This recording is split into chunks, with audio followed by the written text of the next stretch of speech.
ng Mansana sa Himpapawid. Pero bago ang lahat ng yan,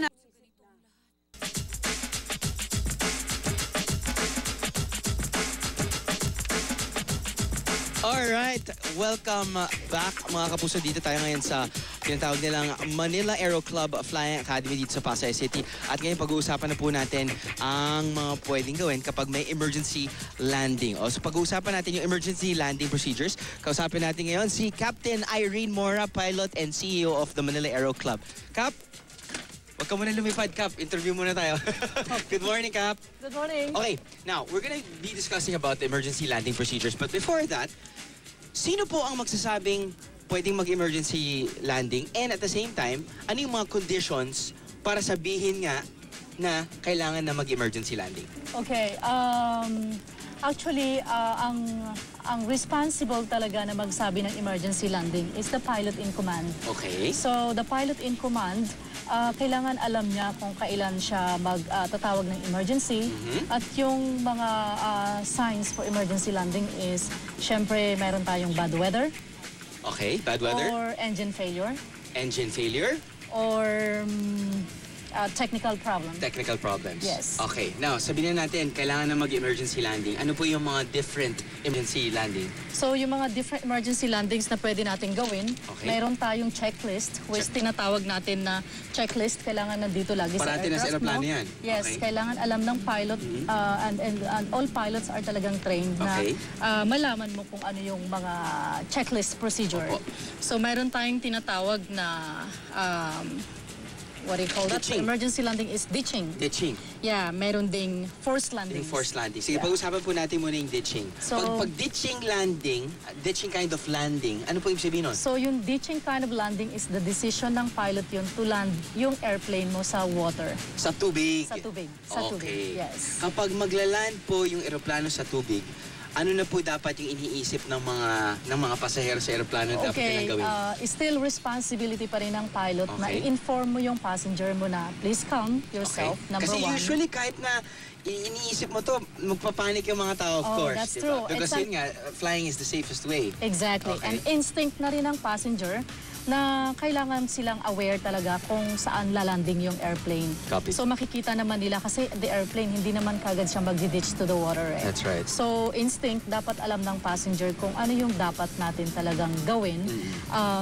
Number one, instinct mo na siguro yun talaga na naku, maglalanding to ng water. Oo. So bilang pasahero po, ano po yung kailangan po sabihin? So, bilang pasahero, siguro, for me as a passenger, magiging instinct ko na lang siguro the safest way is to take remove off your shoes? Remove your shoes. Bakit po kailangan tanggalin sapatos nyo? Kasi, let's say for example, may mga passenger naka-heavy shoes sila. Nasa tubig na sila? Nasa tubig na sila. Hindi nila... Hindi uncomfortable yun? Yes, very Bibigat uncomfortable. Pa. Of course, you need to tread it. So, kailangan mo gamitin talaga yung paa mo. Yes, okay. yes. And then you also have to...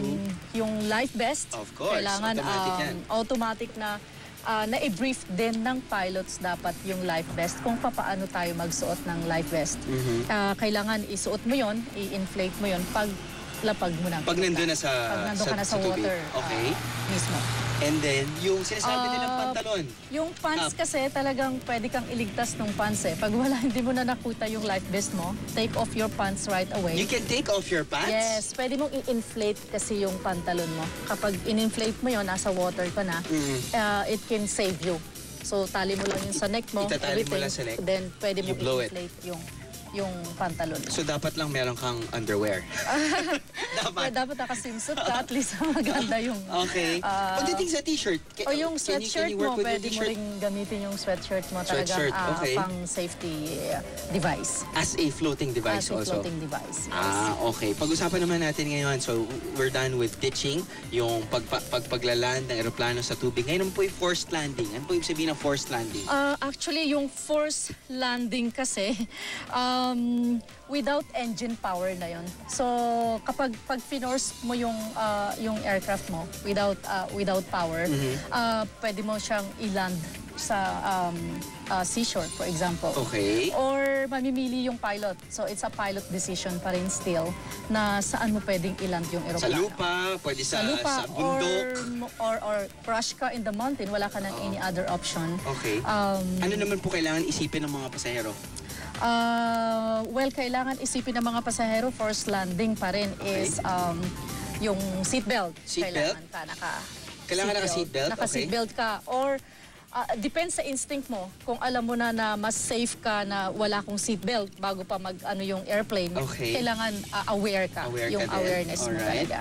Yung Proper position. Proper position. So, Ano po ba yung proper the position? strong Pag- impact on proper position is, kasi kapag nakaganon ka, may tendency na yung head mo. Kapag susubsob ka, kumbaga. Yes, susubsob ka sa lahat ng strong object So ng the- eroplano. what is So the the proper best position is nakaganon ka. Okay. Medyo makita. Yes, Okay, parang nakaganon ka sa airplane. Armadillo. So, Okay. alam mo talaga yung balance mo sa eroplano. Alright. And then? also Okay, dapat alam mo rin gumamit ng fire extinguisher. I'm sure may Meron- fire extinguisher yan Yes. in each plane. Meron kami sa loob ng eroplano fire extinguisher na kapag, let's say for example, sa ground ka bumagsak. Okay. So, ang tendency ng airplane is sumabog or magkaroon ng fire. Okay. So, instinctly, nasan yung fire Kasi extinguisher? Diba? kailangan so, meron yan. Yes, kailangan. Okay, besides fire extinguisher, syempre, kailangan meron din sa loob ng any plane ay yung mga survival kit. Survival. Yan yung pag-uusapan namin sa aming pagbabalik dito sa Pasay City. Balik muna tayo sa studio.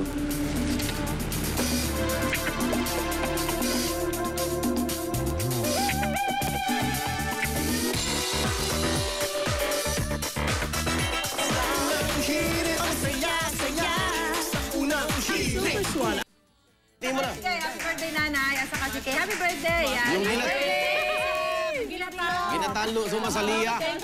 Thank you sa pagtambay. Kita tayo, boss. Ito lang sa... Unang Hirit!